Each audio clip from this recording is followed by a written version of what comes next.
Hello everyone. I'm Anastasis Georgiou. I'm a graduate student at Memorial University in Newfoundland, and today we're presenting our research in water formation during micrometeorite impacts on the lunar surface. Uh, to begin with, we will look into a brief background, the methodology, the results, and our conclusions.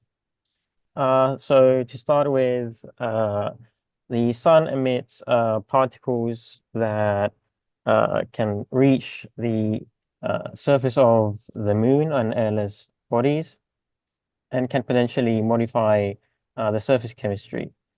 Now, solar wind is comprised of 95% hydrogen and 5% helium that emits at about 1 kV.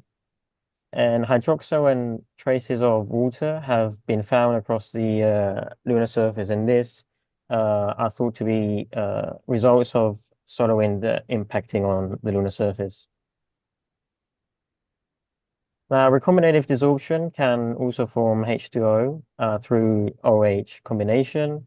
But the thing is with recombinative desorption is that it peaks at 600 Kelvin, which is way above the lunar maximum, which is 400 Kelvin.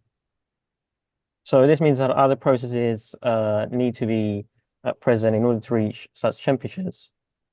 And these are micrometeorite impacts, which can eventually heat up the surface of the moon and cause recombinative desorption. We do, though, need better understanding of water formation through micrometeorite impacts.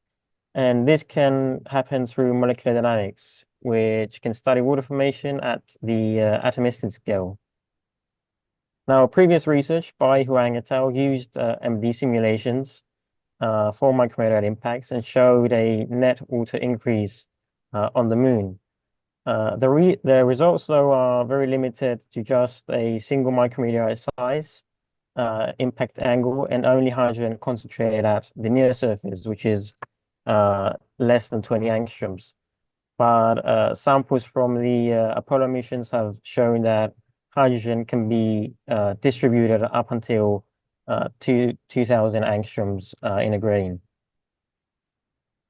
So we build on the work of Huang et al. By using MD to perform a parametric study of the effect of micrometeorite size, where we studied 3 to 9 nanometer micrometeorites. Impact angle, where we studied 30 and 90-degree impact angles. And also we looked into the solar wind hydrogen distribution. So we studied 2 different hydrogen distributions.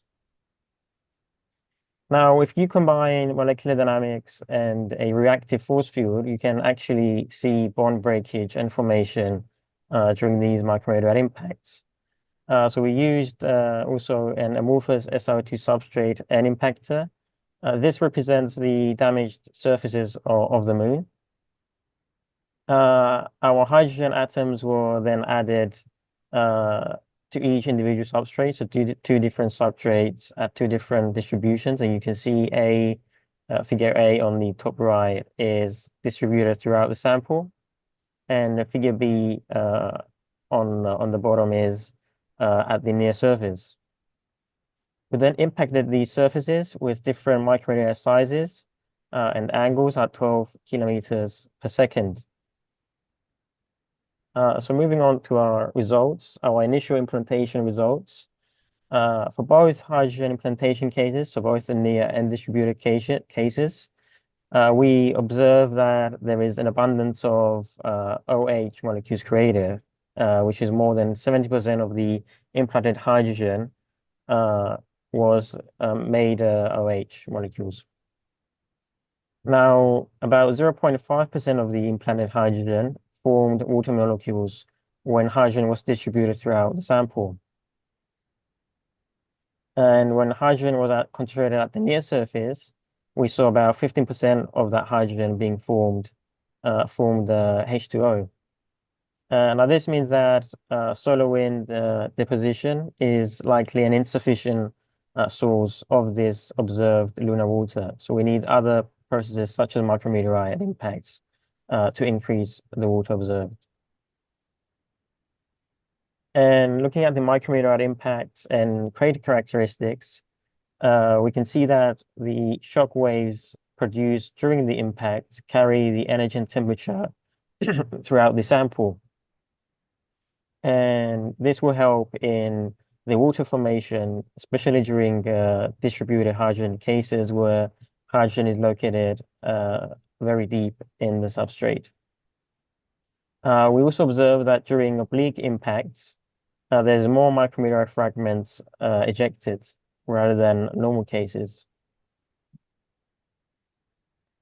Now, for our water formation during impacts on distributed hydrogen cases, we see that nearly all of the water stays in the substrate, which means that we have more H2O retention. We also see that water formation is more, so there's more water production at normal impacts rather than oblique impacts. And we don't see a very distinct difference between oblique and normal impacts when looking at 3 nanometer impactors. This is because the energy is so low that there's really no difference. Now, when looking at water formation during impacts at the near surface of the substrate, when hydrogen is at the near surface, we observe H2O loss characteristics when impactors impact the substrate at an oblique impact. This is different from what Huang et al. Found, where they found that hydrogen is being created, water is being created when impactors impact at 90 degrees angle. We also see an abundance of different molecules, such as H2O, H2, and OH being ejected from the surface when hydrogen is at the near surface of the substrate. And we also see that with an increase in impactor size, there is an increase in both H2O dissociation and H2O ejection. Now, how is water formed and dissociated? We find that H and O diffusion happens on the surface before recombinative desorption occurs, and the water basically ejects from the substrate. But we also see formation of H2O through H2 and O combination. So this is very interesting as well. And for the H2 dissociation, warning. Sorry? So 2-minute warning, sorry. Okay, I'm finished. So for the H2O dissociation, and we see that H2O, basically one hydrogen breaks from the H2O and combines with a neighboring O atom to create OH molecules. Now, for the conclusions, we've shown that water formation can be an influence of both of the location of hydrogen in the lunar soil, the impactor angle and size. We've seen that water retention is highly dependent on hydrogen distribution. We've shown that both H and OH diffuse on the surface before combining and dissolving. And we see that, and we presume that larger impactors described by Sintala and Ben et al. Are expected to produce more H2O. Thank you for listening, and are there any questions?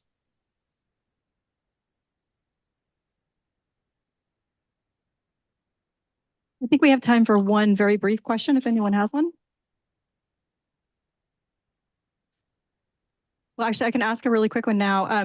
So you had mentioned about hydrogen distribution in the substrate, and I was wondering if regolith gardening could be a way for solar wind deposited hydrogen to actually be at more depth.